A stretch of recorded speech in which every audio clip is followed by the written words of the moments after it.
The graduation ceremony had already ended.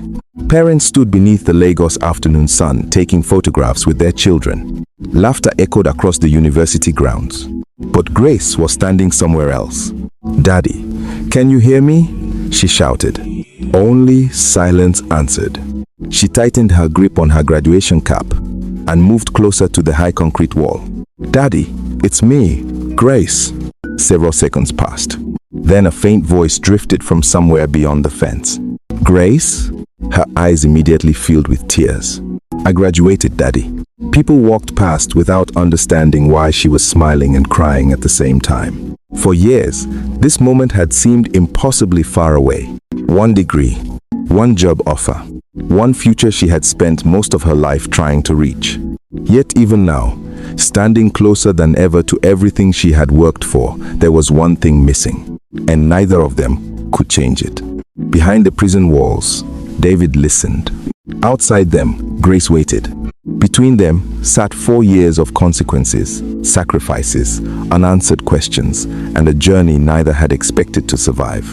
Before we continue, pay close attention to the small decisions in this story.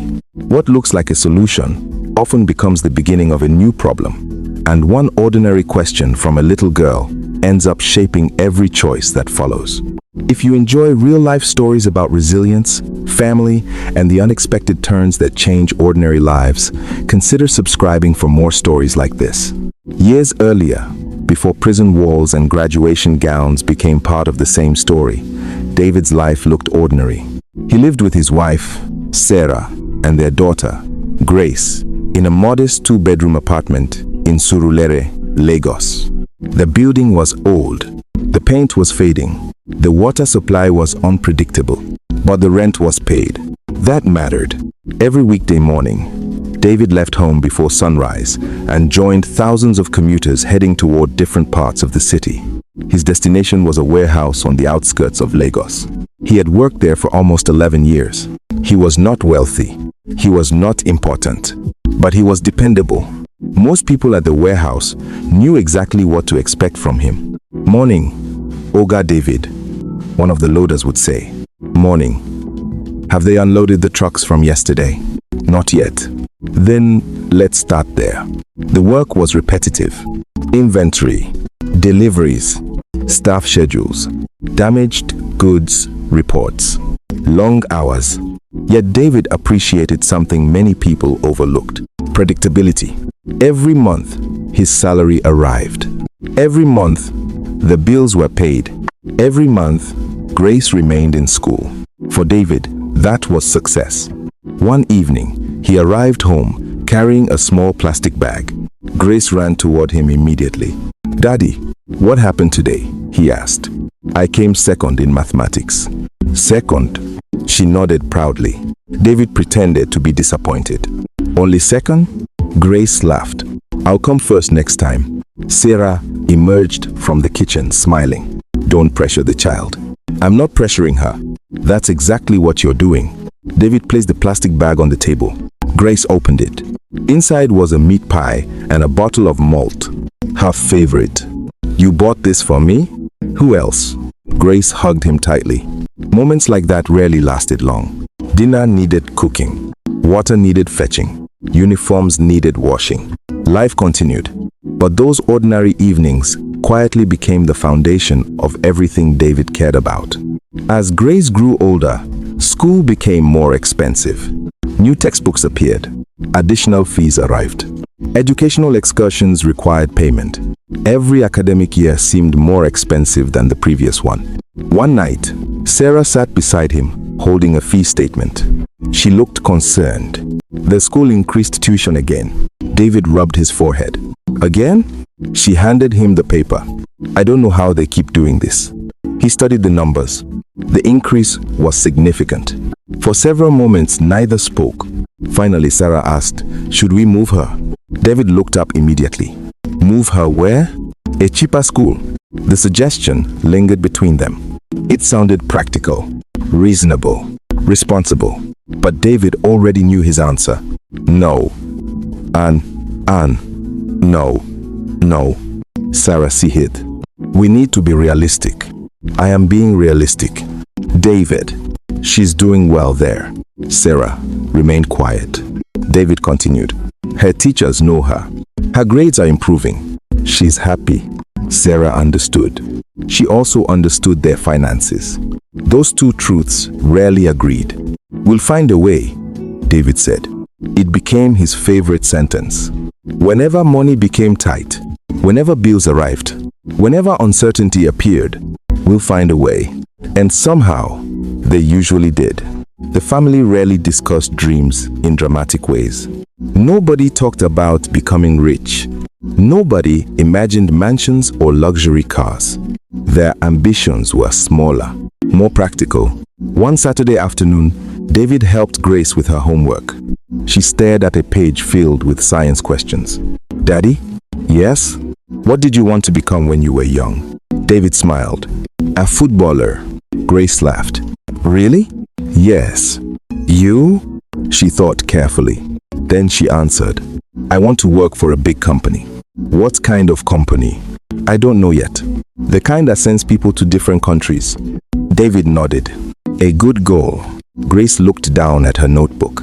You think I can do it? Without hesitation, he replied. Of course, children often believe promises because they trust the person making them. Grace believed him completely. What she did not know was that David carried a private fear. Everything she hoped for depended on stability. The apartment, the school, the food on the table, the future they discussed. All of it rested on one monthly salary, one employer, one source of income. If that foundation disappeared, what would happen to everything built on top of it? David occasionally asked himself that question. Then he pushed it aside. After all, he had worked at the warehouse for more than a decade. His position felt secure. His supervisors respected him. The company was growing. At least, that was what everyone believed. Then one Monday morning, workers noticed unusual meetings taking place behind closed office doors. Managers appeared tense. Conversations became shorter. Rumors spread across departments. Nobody knew exactly what was happening, but everyone sensed something had changed. By Friday afternoon, David was called upstairs. His secretary directed him toward the manager's office. As he approached the door, he noticed several colleagues leaving with sealed envelopes in their hands. No one was smiling. The atmosphere felt wrong, very wrong. Inside the office, his manager motioned toward a chair. Please sit down, David. And for the first time in many years, David felt a fear he could not explain. David already knew what the envelope contained before anyone said a word. The manager avoided eye contact. That was the first sign. The second was the stack of identical envelopes sitting on the desk. David, the manager began carefully. This is not easy. David sat silently. The company has been restructuring for several months. The manager paused. We're reducing staff across multiple departments. For a moment, the room seemed unusually quiet. Outside the office window, trucks continued moving through the loading yard. Workers continued their routines. The world had not stopped, yet something in David's life already had. So that's it, he asked. The manager sighed. I'm sorry. After 11 years, the conversation lasted less than 10 minutes. A final paycheck, a recommendation letter, a handshake. Then, it was over. As David left the building carrying a brown envelope, one of his colleagues hurried toward him. You too? David nodded. The man shook his head. They let me go this morning. What are you going to do? The colleague laughed bitterly. If I knew that, I wouldn't be standing here. For the first time since joining the company, David drove home in complete silence. At home, Sarah immediately noticed something was wrong. You came back early. David placed the envelope on the dining table. Sarah looked at it, then looked at him. Neither spoke for several seconds. Finally, she whispered, What happened? I lost a job. Grace was in her room studying. Thankfully, she couldn't hear them. Sarah lowered herself into a chair. No. David nodded. They downsized. The words sounded strange, as though they belonged to someone else's life. Sarah opened the envelope. The termination letter confirmed everything. What are we going to do? She asked. David forced a small smile. We'll find another job. How soon? A few weeks. He wanted to sound confident. He needed to sound confident. The alternative was too frightening. The following Monday, he began searching. Every morning he woke up at the same time he used to wake for work. He ironed clothes, printed resumes, visited companies, submitted applications, spoke with former colleagues, called contacts, waited, and waited. Most days ended exactly the same way, with no answer. One afternoon, he received a phone call. An interview. Finally, he arrived early. The interview seemed positive. The hiring manager appeared impressed. "We'll contact you next week."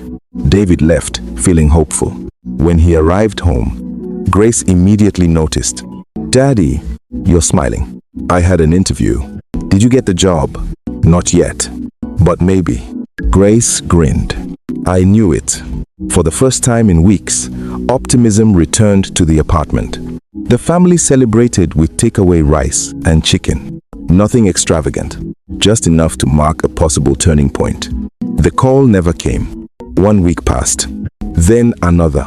David eventually called the company himself. The position had been filled. The disappointment felt heavier than the original interview. At least before, there had been possibility. Now there was certainty. Months passed. The savings account became smaller. Bills became larger. David began accepting temporary jobs. A construction contractor paid him for several weeks of labor.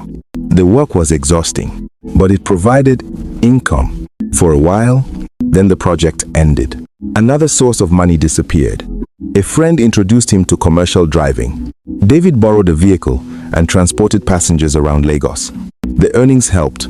Not enough, but something. One evening, after counting the day's income, Sarah sat beside him. "How much?" David showed her the figures. She stared at them quietly. "Will it cover the rent?" "No." "The school fees?" "No." Sarah leaned back. The room fell silent. Grace was asleep. The television was off. Only the ceiling fan could be heard. Eventually, Sarah asked the question neither wanted to discuss. "What happens if this continues?" David looked away. "I don't know." A few days later, the landlord visited. The conversation remained polite. At first, "David, you've always paid on time." "I'm trying. I understand. But I also have responsibilities." David nodded. "I just need more time." The landlord sighed. "That's what you said last month." After he left, Sarah stood by the window. "He won't wait forever." "I know. We're running out of options." "I know." The phrase had become common. "I know. I know. I know." Acknowledging problems did not solve them. Still, that was all they could do.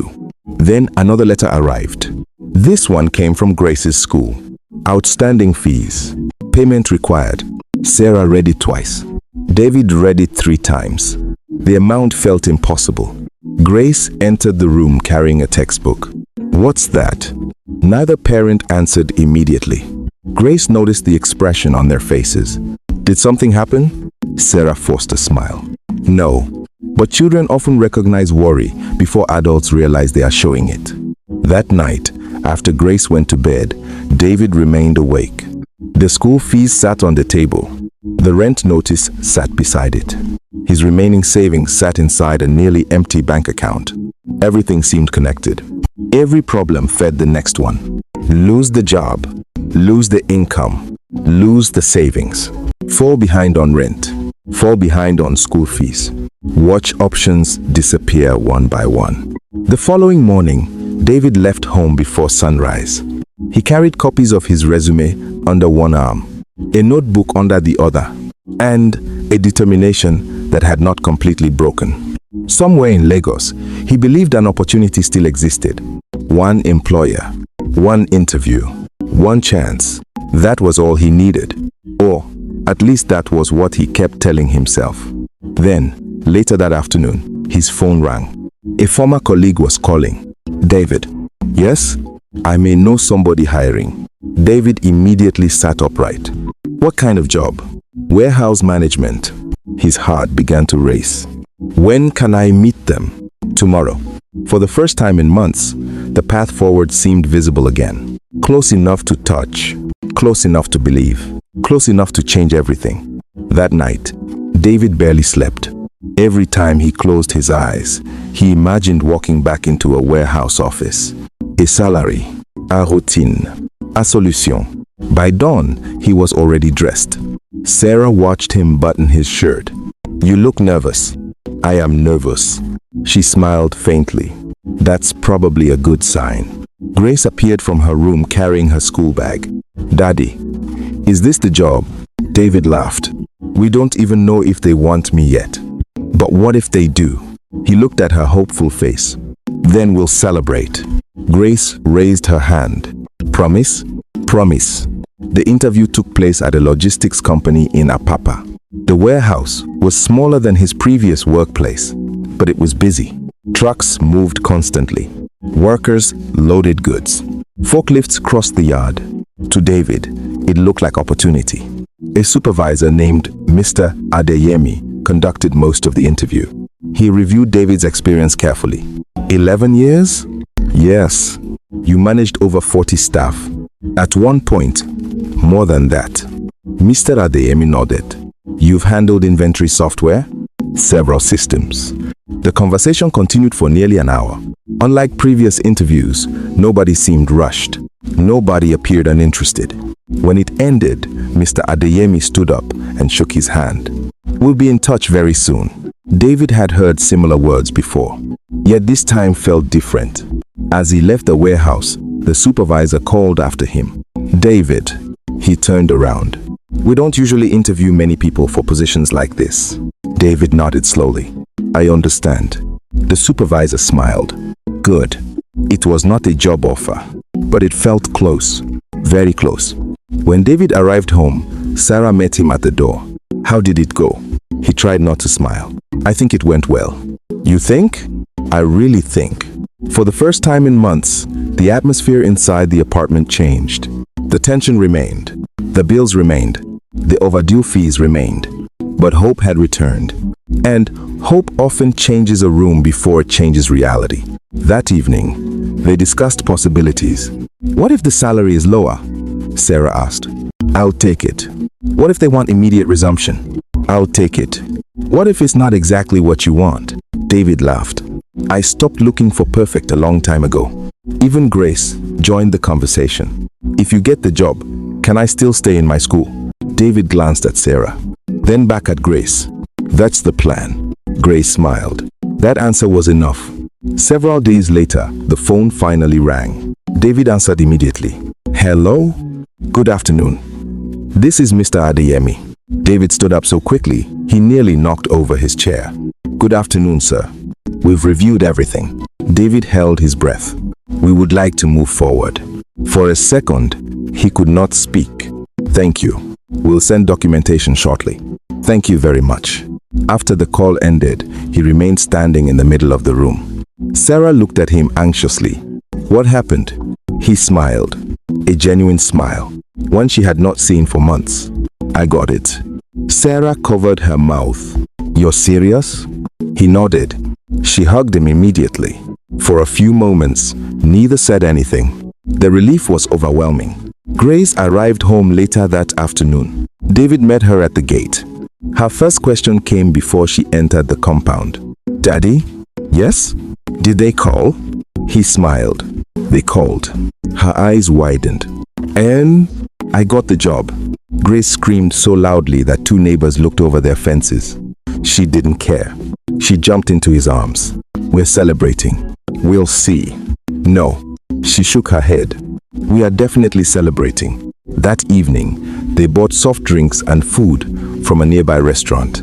Nothing extravagant, just enough to enjoy a rare moment of good news. For the first time in months, conversations focused on the future instead of survival. David discussed work schedules. Sarah discussed catching up on bills. Grace discussed school projects. Life seemed to be moving again. A few days later, the employment documents arrived. David read them carefully. Then once more, the salary was lower than his previous position, but it was manageable. The benefits were limited, but acceptable. Most importantly, it was stable, or so it appeared. The company requested several onboarding requirements: identification document, reference letters, medical clearance, verification paperwork. David gathered everything immediately. Every completed form felt like progress. Every requirement crossed off the list brought him closer to normal life.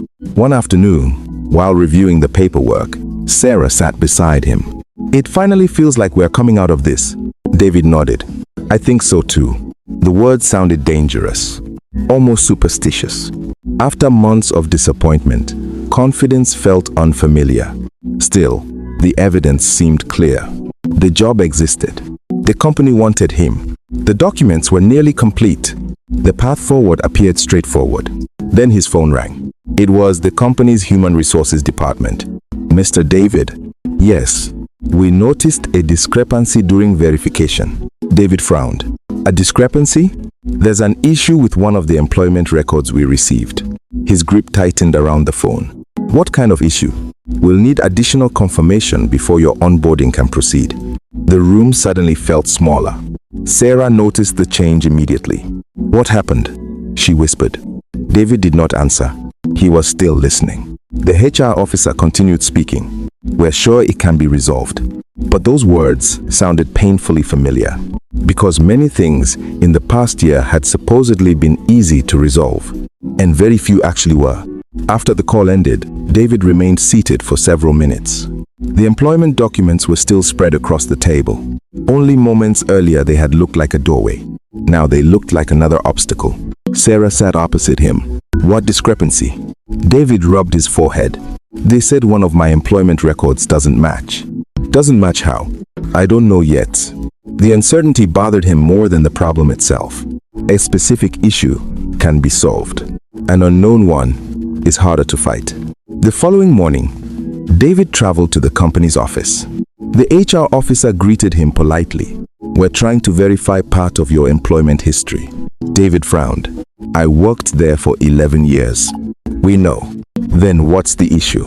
The officer turned her computer screen slightly. "One of the dates on your reference documentation doesn't align with information we received." David stared at the screen. A small clerical error. Nothing more. At least, that's what it appeared to be. Relief washed over him. "So this can be corrected?" "Yes." "When?" The officer hesitated. "We need confirmation from your former employer." David's relief immediately weakened.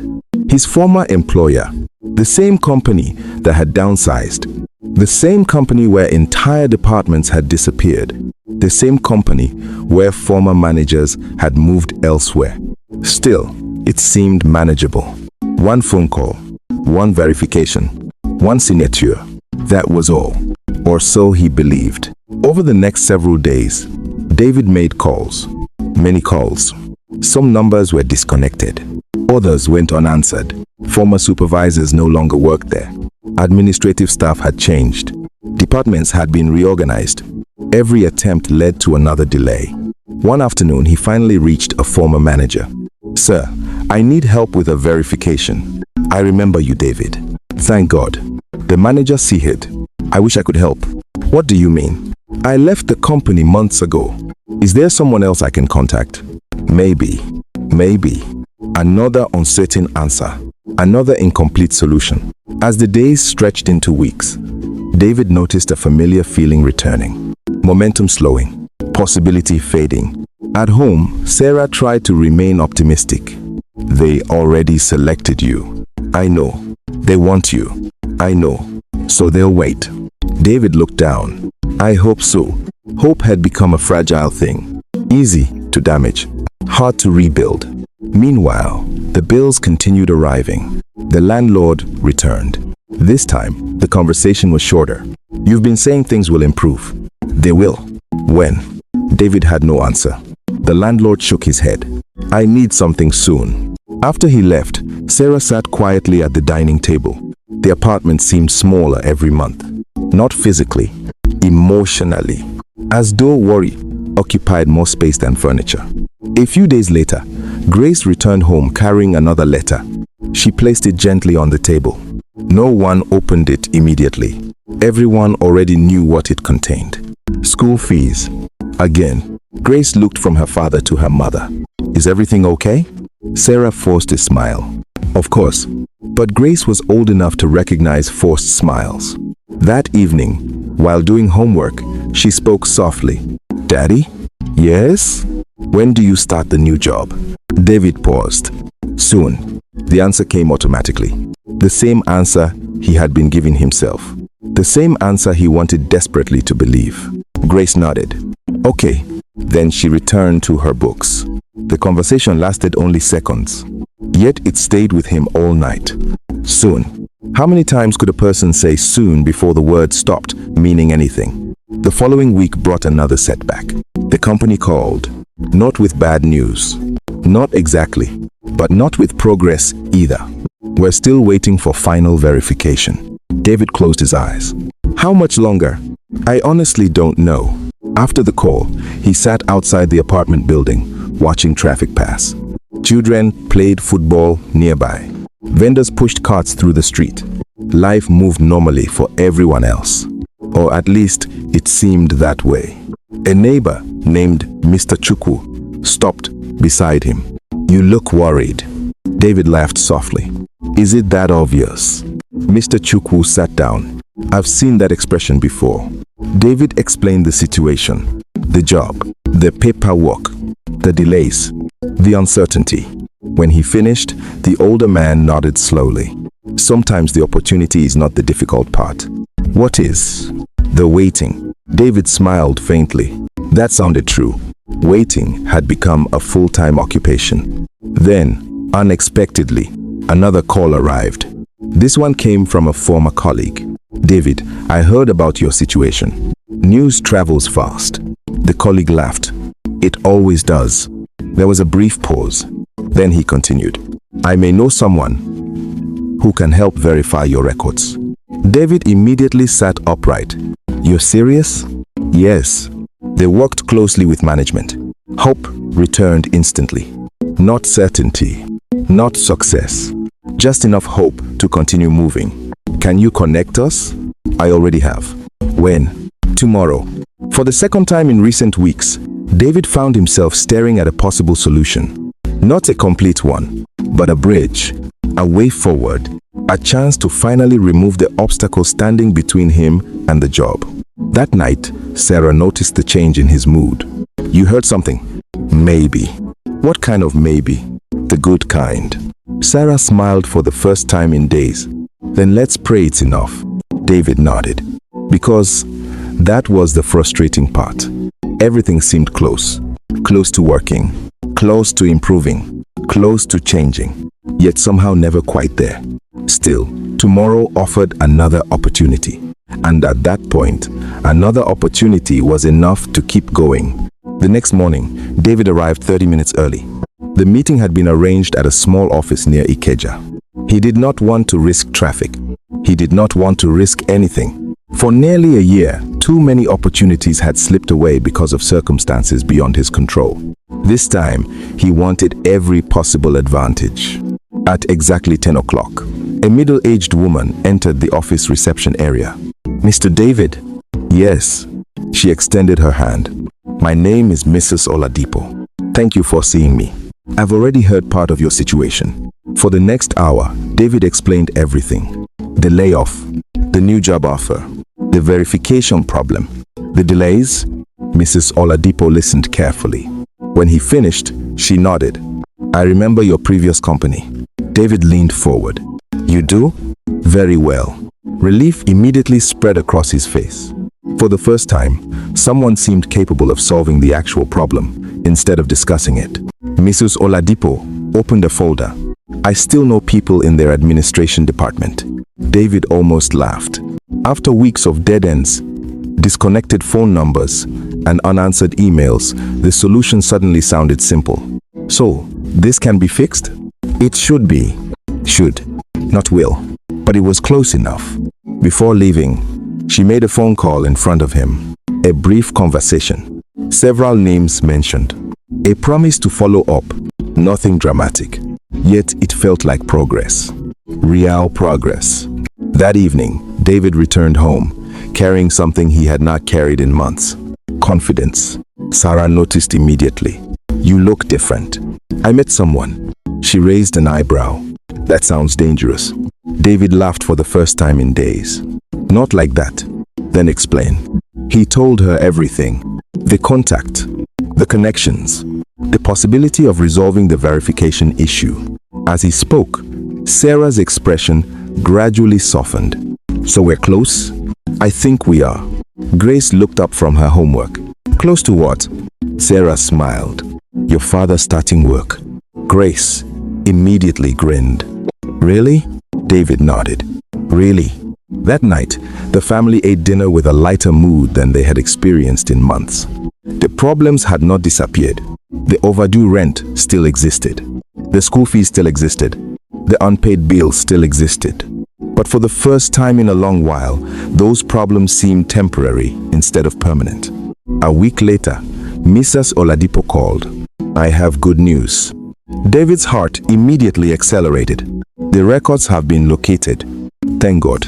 We've confirmed the discrepancy. And it was an administrative error. David closed his eyes. Months of anxiety suddenly felt unnecessary. An error. A simple error. Nothing more. When can it be corrected? The documentation is already being prepared. After ending the call, David sat quietly. Not because he was worried, because he was relieved. The feeling was unfamiliar. Sarah found him smiling to himself. What happened? It's fixed. She stared at him. Completely? As far as I know. Sarah immediately hugged him. Neither spoke. There was nothing left to say. For the first time since losing his job, normal life seemed within reach. A few days later, the company contacted him again. This time, the conversation felt different. Mr. David? Yes. We received the updated verification. David held his breath. Excellent. The HR officer continued. We're preparing the final onboarding process. Final. The word echoed in his mind. Final. Not pending. Not delayed. Not under review. Final. When the call ended, David walked outside and stood alone near the apartment building. Traffic flowed through the street. Vendors called to customers. Motorcycles passed. The city looked exactly the same, yet everything felt different. For nearly a year, life had been moving backward. Now it seemed to be moving forward again. That weekend, he even allowed himself a small luxury. Planning, not survival, not damage control. Planning. He discussed future budgets with Sarah. They calculated how quickly they could clear debts. They estimated how long it would take to stabilize their finances. For the first time, the numbers looked realistic. One evening, Grace sat beside him. Daddy? Yes? When I go back to school next term, can I still join the science club? David smiled. Why wouldn't you? Because of money?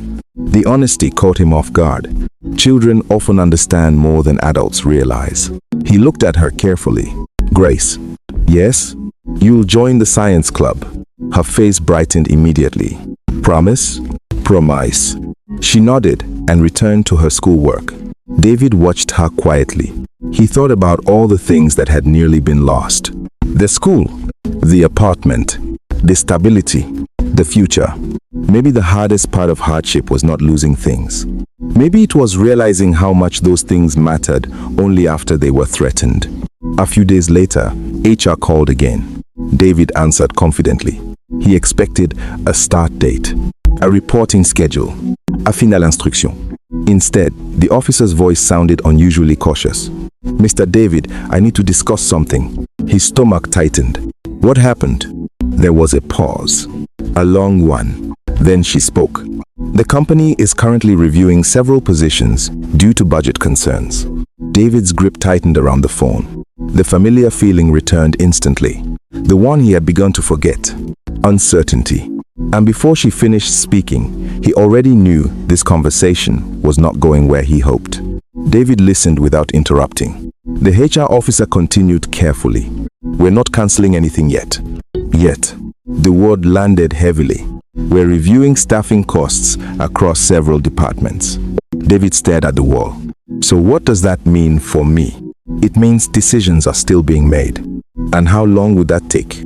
I honestly don't know. When the call ended, he remained seated with the phone still in his hand. Only a week earlier, everything had seemed settled. The verification issue was resolved.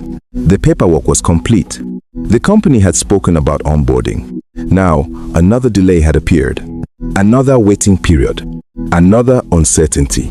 Sarah knew something was wrong the moment she entered the room.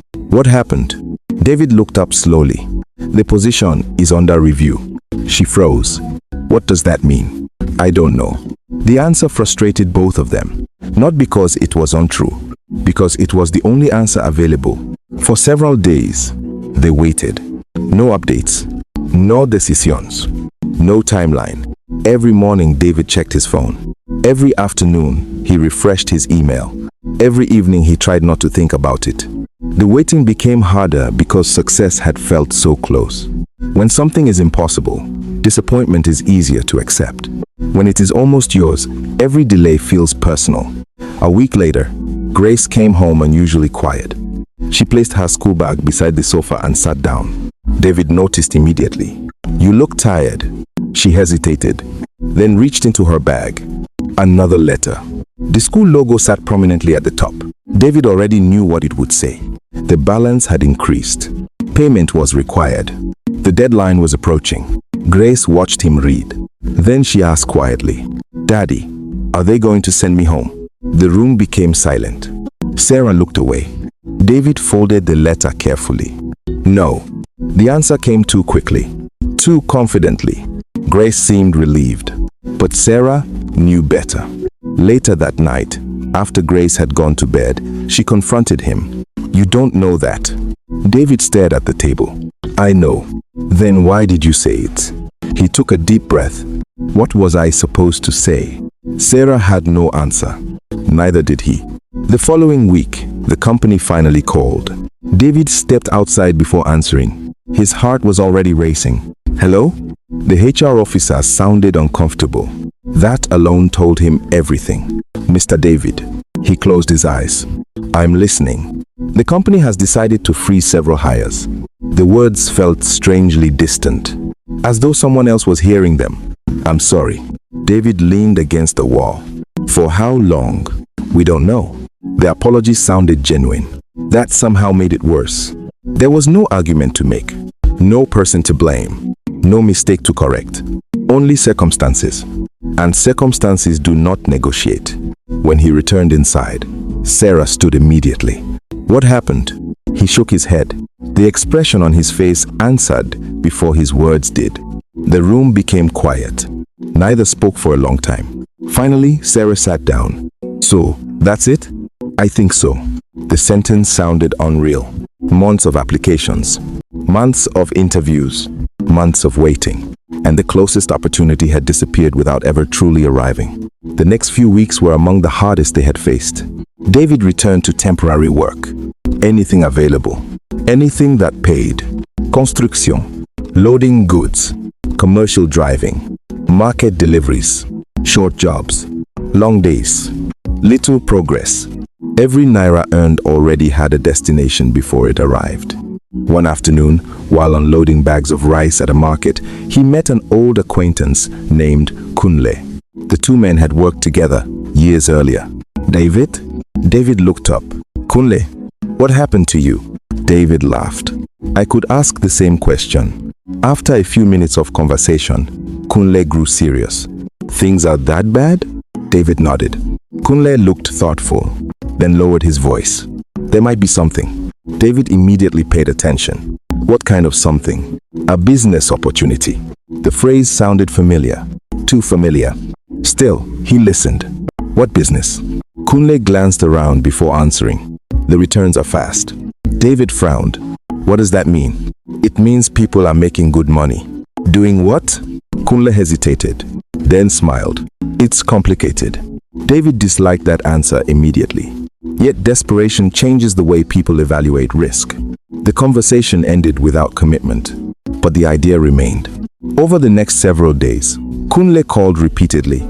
Each conversation sounded similar. People are earning. Others have already benefited. It's temporary. It's safe. It's an opportunity. David remained skeptical. Yet skepticism becomes difficult to maintain when reality keeps failing. Meanwhile, another problem arrived. The school finally acted. Grace was asked to remain home until the fees were settled. The conversation happened on a Wednesday afternoon. She entered the apartment carrying her books. David immediately noticed something was wrong. "Why are you home early?" Grace looked down. "They said I shouldn't come back tomorrow." Sarah stopped what she was doing. "What?" Grace handed over the notice. Her voice remained calm. Almost too calm. "They said I can return after the fees are paid." Nobody spoke. For a moment, only the ceiling fan could be heard. Then Grace asked the question she had asked before. The same question. The one that somehow felt heavier each time. "Daddy." David looked at her. "When am I going back to school?" He opened his mouth. No answer came. Finally, he whispered, "Soon." Grace nodded, as if she expected nothing else. That night, long after everyone else had gone to sleep, David sat alone in the dark. The apartment was silent. The school notice sat on the table. The unpaid bills sat beside it. His phone buzzed. A message from Kunle. "Call me when you're ready."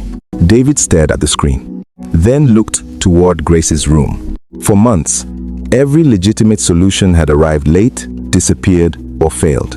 Every path had narrowed. Every option had weakened. And for the first time, something that once seemed unthinkable no longer felt impossible. Not because it was right, because it was available. David did not call Kunle that night. He tried not to. Instead, he spent the next few days searching for other answers. He visited companies, submitted applications, spoke to former colleagues, contacted old friends. The results were the same. Promises, delays, silence. One afternoon, he sat across from a loan officer at a microfinance bank. The woman reviewed his documents carefully, then shook her head. "I am sorry." David already knew what was coming. "Why?" "Your current income is inconsistent. I can repay." "I'm not saying you can't." "Then what are you saying?" She sighed. "We can't approve it." Another door closed. Another possibility gone. As he walked outside, his phone rang. Kunle again. This time David answered. "Hello. You sound tired." "I am tired." There was a brief silence. Then Kunle spoke. "Meet me tomorrow." The following evening, they sat in a small restaurant along a busy road. Kunle explained everything. The opportunity, the structure, the money, the returns, the speed. David listened carefully. Some parts sounded legitimate. Others did not. The more questions he asked, the less comfortable he became. Still, one detail continued to dominate his thoughts. Money. Immediate money. Enough to clear the school fees. Enough to settle rent. Enough to breathe again. "Have you done this yourself?" David asked. Kunle nodded. "And you're making money?" "Yes." David looked down. The numbers were difficult to ignore, especially after months of failure. Especially after watching Grace stay home while other children attended class. Especially after hearing her ask the same question over and over. "When am I going back to school?" A week later, David made his decision. At first, the results looked unbelievable. Money arrived quickly, faster than anything he had experienced in years. Old debts disappeared. The landlord stopped visiting. The school fees were paid. Grace returned to class. The first morning she wore her uniform again, she looked happier than she had in months. Before leaving, she hugged him tightly. "I'm going back." David smiled. "I know. I missed everybody. I know." She stepped back. "Daddy?" "Yes?" "Thank you." After she left, David remained standing at the doorway long after she was gone. The apartment felt different. The pressure that had dominated their lives seemed to be fading. Not completely, but enough. Weeks turned into months. More money arrived. The family moved into a better apartment. Sarah remained gone. The marriage had already broken under the weight of everything that happened. But at least Grace was okay. That mattered most. Her grades improved. Her confidence returned. Her future seemed intact. For the first time in years, David allowed himself to imagine stability. permanent stability. One evening, Grace sat beside him doing homework. "Daddy? You smile more now." David laughed softly. "Do I?" "Yes."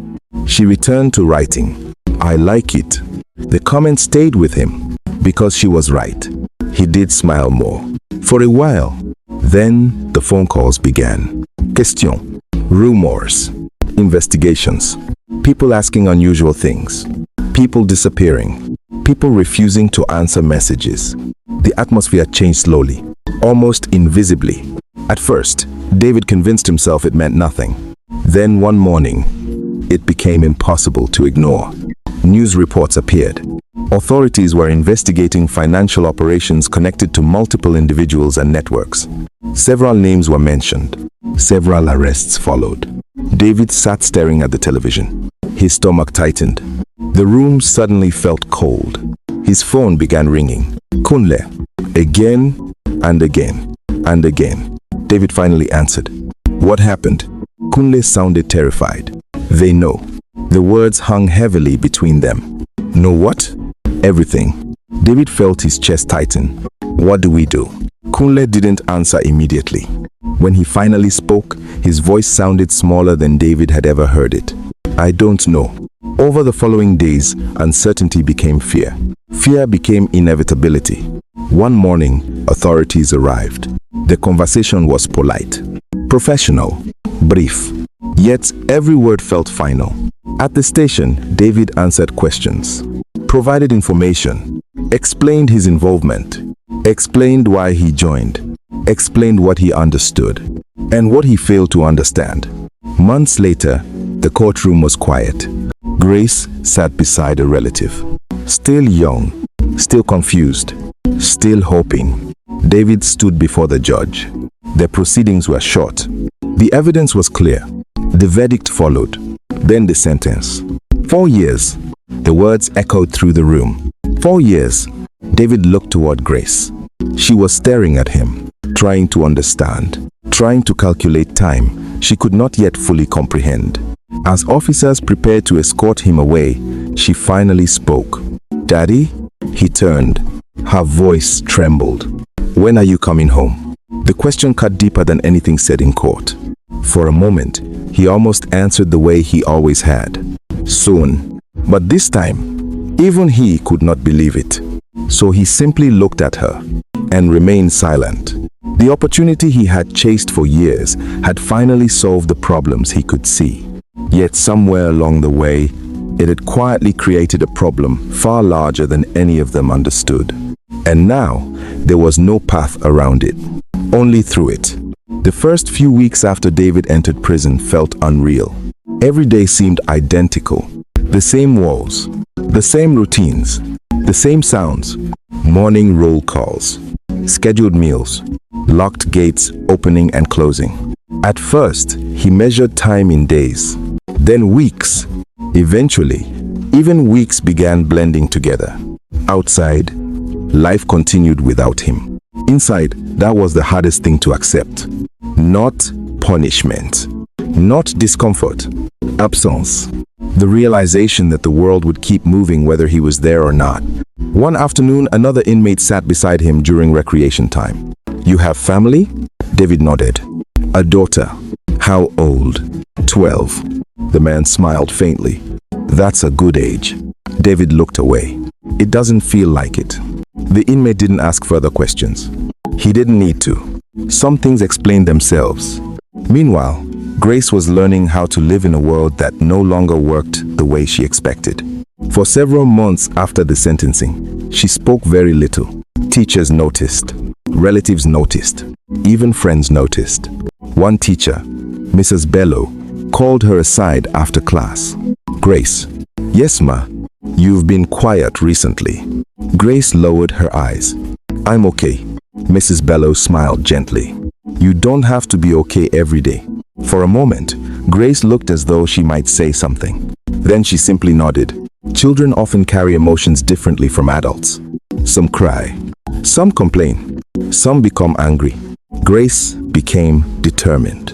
She started arriving earlier than most students. She spent more time in the library. She completed assignments before deadlines. And when teachers offered extra work, she accepted it. Not because she enjoyed studying, because it gave her something she could control. One afternoon, Mrs. Bello found her alone in the library. "You should go home." Grace looked up. "I still have work. You've been here since school ended." Grace smiled slightly. "I know." The teacher studied her for a moment, then asked quietly, "What are you trying to prove?" Grace thought carefully. When she finally answered, her voice was barely above a whisper. "That my father didn't sacrifice everything for nothing." Mrs. Bello looked away for a moment before responding. "Then don't forget to take care of yourself too." As the years passed, Grace's name began appearing in places it had never appeared before. Academic award lists, scholarship announcements, competition results, recognition ceremonies. Each achievement opened another door, and each door led to another opportunity. One scholarship reduced tuition costs. That scholarship made another application possible. A successful application created a mentorship opportunity. The mentorship led to an internship. Progress came slowly, then all at once. Every success seemed to create another. The opposite of what had happened to David. While problems had multiplied for him, opportunities began multiplying for Grace. Still, she never stopped visiting. Whenever possible, she traveled to see her father. The visits were limited. The conversations were short, but they mattered. During one visit, David sat across from her in the visitors' area. "You've grown." Grace laughed. "You say that every time." "Because it's true." She opened a folder and pushed it toward him. "What is this?" "My results." David adjusted the papers, then stared. The grades were exceptional. For several seconds, he said nothing. Finally, he looked up. "You did all this?" Grace smiled. "Yes." David shook his head slowly. "I always knew you were smart." She laughed. "No, you didn't." "I did." "No." She pointed at him. "You always said I talked too much." David laughed. The sound surprised even him. Moments like that became rare treasures. Small pieces of normal life squeezed into abnormal circumstances. As university approached, scholarships became even more important. Without them, continuing her education would have been difficult, perhaps impossible. But somehow, opportunities kept appearing. Not because life had become easy, because she continued reaching for them. One application led to another. One recommendation produced another interview. One interview created another opportunity. Years passed. David's sentence slowly shortened. 4 years became 3. 3 became 2. 2 became 1. Yet time felt different on opposite sides of the prison walls. For David, it moved painfully slowly. For Grace, it moved almost too fast. Soon, she was in university. Then in her second year. Then her third. Then her final year. One afternoon, she called during an approved communication period. "Daddy?" "Grace." He smiled immediately. Some voices have that effect. "How are you?" "I'm fine." "You sound excited." "I am." David sat up straighter. "What happened?" There was a brief pause. Then she said, "I made the shortlist." "For what?" "The graduate program." David frowned. "What graduate program?" "The international company I told you about." Immediately he remembered. Months earlier, she had mentioned applying. The competition had been intense. Thousands of applicants. Very few positions. "You made the shortlist?" "Yes." David smiled. "That's amazing. I haven't gotten the job yet." "I know, but it's a good sign." "It is." For the rest of the conversation, Grace spoke about interviews, assessments, and preparation. David listened carefully, occasionally asking questions, occasionally laughing, mostly listening. When the call ended, he remained seated for several minutes, thinking. Not about prison, not about mistakes, not about the years behind him, about Grace, and how different her future looked from the one he once feared. Months later, another call arrived. This one came on an ordinary afternoon. A staff member approached him. "You have a call." David stood immediately. When he picked up, he heard Grace's voice. but she wasn't speaking. At least, not right away. She sounded emotional. Grace? A small laugh escaped her. Then another. Daddy. What happened? For several seconds, she couldn't answer. Then finally, she said the words. I got it. David closed his eyes. The noise around him disappeared. What? The job. A tear rolled down his face before he even realized it. The international job? Yes. He laughed softly, then wiped his eyes. Congratulations.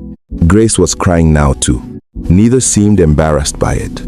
After everything that had happened, there was no reason to be. For the first time in many years, both of them could see something beyond survival, something beyond recovery, a future that belonged to Grace alone. And 6 months remained before David would finally come home. The final semester passed quickly. Assignments became projects. Projects became presentations. Presentations became examinations. Before long, graduation day arrived. The university campus was crowded from early morning. Parents carried bouquets. Families searched for good places to take photographs. Friends adjusted gowns and celebrated together. Laughter drifted across the grounds. Everyone seemed to be looking for someone. Grace was no different. Only her destination was somewhere else. After the ceremony ended, she accepted congratulations from classmates and lecturers. Your family must be proud, one friend said. Grace smiled. They are. You should take pictures before everyone leaves. I will. But she had other plans. Instead of joining classmates for celebrations, she boarded a bus. Her graduation gown remained neatly folded beside her. The job offer letter sat safely inside her bag. As Lagos moved past the window, she looked down at the letter again. The company logo, her name, the position, everything she had worked toward, everything her father had hoped she would one day achieve. By late afternoon, she arrived outside the correctional facility. The guard at the entrance recognized her. You came a long way today. Grace smiled. I know. Visiting hours are over. I'm not here for a visit. The guard looked confused. Then why are you here? Grace adjusted her gown, then looked toward the concrete walls. I just need him to hear something. The guard said nothing. Perhaps he understood. Perhaps he didn't. Either way, he stepped aside. Grace walked toward the outer perimeter.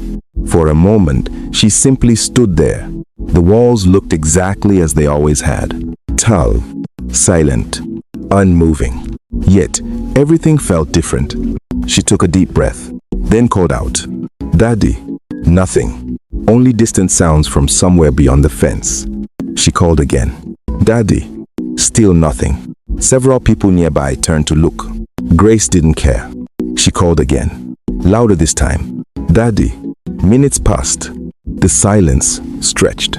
For a brief moment, she wondered if he would hear her at all. Then, faintly, from somewhere beyond layers of concrete and steel, a voice answered. Grace? She immediately began crying.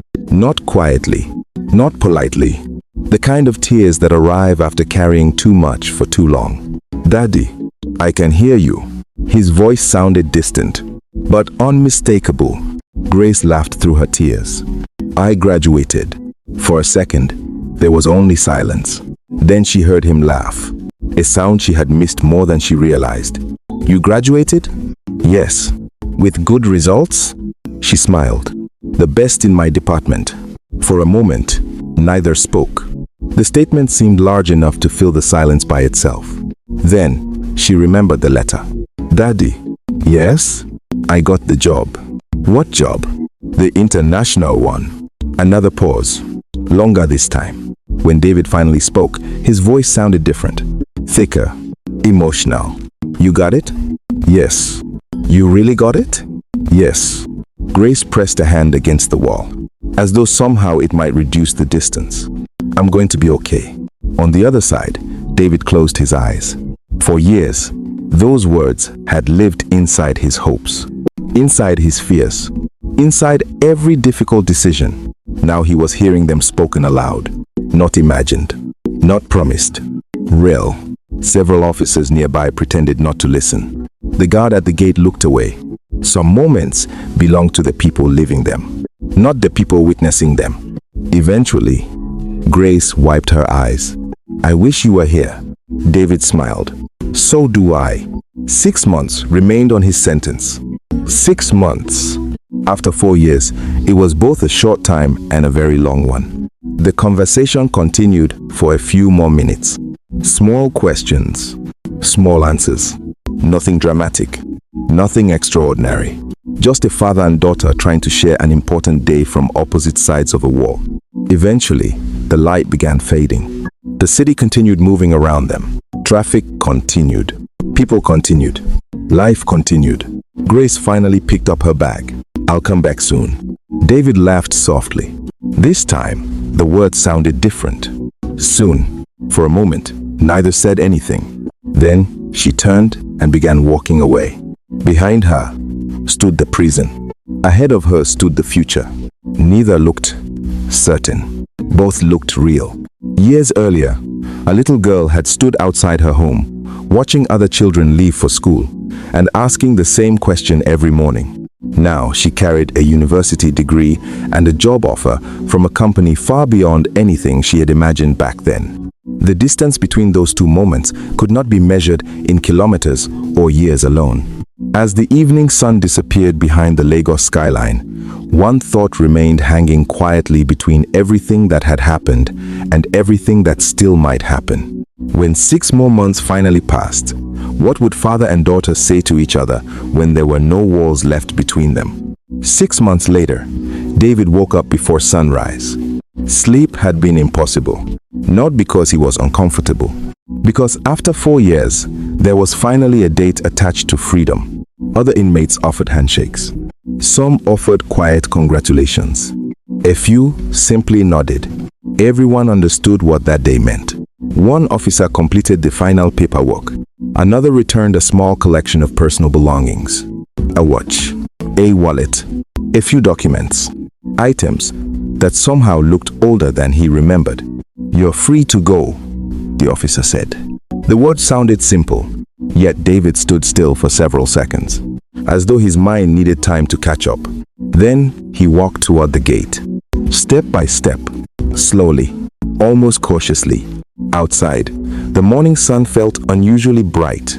For a moment, he simply stood there, breathing, listening, watching vehicles pass. The world looked familiar and completely different. Then he saw her, Grace, standing beside a parked car, smiling. For several seconds, neither moved. Both seemed frozen by the reality of the moment. Then Grace started running. "Daddy." David barely had time to react before she wrapped her arms around him. The hug lasted a long time, long enough for years to disappear, long enough for words to become unnecessary.